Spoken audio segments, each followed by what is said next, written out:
চীনের কমিউনিস্ট পার্টির আমন্ত্রণে মিত্রদের নিয়ে দেশটি সফরে যাচ্ছে বিএনপি। স্থায়ী কমিটির সদস্য ডক্টর আব্দুল মঈন খানের নেতৃত্বে বিএনপির ৮ জন ও যুগপৎ আন্দোলনের শরিকদের ৮ জন মিলে ১৬ সদস্যের প্রতিনিধি দল আগামী ২১ ফেব্রুয়ারি এ সফরে যাওয়ার কথা রয়েছে।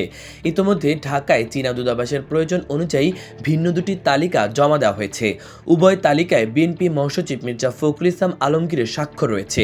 বিএনপি ও যুগপৎ আন্দোলনে যুক্ত থাকা কয়েক নেতা বিষয়টি নিশ্চিত করেছেন।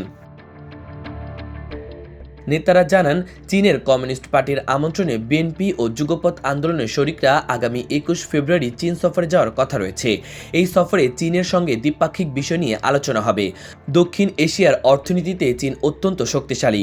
বাংলাদেশের অর্থনীতিতেও তাদের ভূমিকা অনেক। সফরে দেশটির সঙ্গে গণঅভ্যুত্থান পরবর্তী বাংলাদেশের সম্পর্ক নিয়ে আলোচনা হবে। চীন সফরের তালিকায় বিএনপির স্থায়ী কমিটির সদস্য ডক্টর আব্দুল মঈন খান, ভাইস চেয়ারম্যান আলতাফ হোসেন চৌধুরী, নুরুল ইসলাম মনি, যুগ্ম মহাসচিব শহীদ উদ্দিন চৌধুরী অ্যানি, যুবদলের সাধারণ সম্পাদক নুরুল ইসলাম নয়ন, স্বেচ্ছাসেবক দলের সাধারণ সম্পাদক রাজীব আহসান ও ছাত্রদলের সাধারণ সম্পাদক নাসিরউদ্দিন নাসির।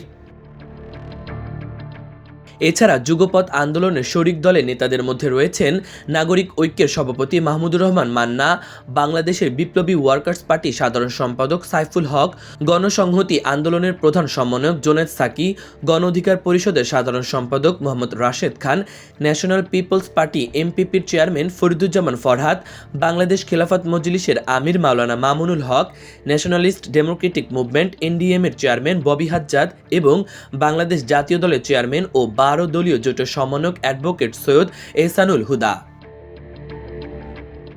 গত ১৬ নভেম্বর চীনে দক্ষিণ পূর্ব ও দক্ষিণ এশিয়ার দেশগুলোর প্রতিনিধিদের নিয়ে দেশটির রাজধানী বেইজিংয়ে পলিটিক্যাল পার্টি প্লাস কো অপারেশন অনুষ্ঠানে যোগ দেন বিএনপির ভাইস চেয়ারম্যান আসাদুজ্জামান খান রিপনের নেতৃত্বে দলটির যুগ্ম মহাসচিব হাবিবুন নবী খান, খুলনা বিভাগের ভারপ্রাপ্ত সাংগঠনিক সম্পাদক অনিন্দ্য ইসলাম ও বিএনপির মিডিয়া সেল সদস্য মাহমুদা হাবিবা। এর আগে চীনের ক্ষমতাসীন দল চীনা কমিউনিস্ট পার্টির আমন্ত্রণে দেশটি সফরে যায় জামায়াত ইসলামীর নেতৃত্বে কয়েকটি দল ও সংগঠন।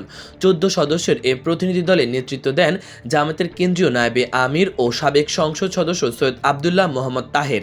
কোনো ইসলামী দলের নেতাদের চীনের ক্ষমতাসীন দলের আমন্ত্রণে সে দেশ সফরে যাওয়ার ঘটনা এই প্রথম।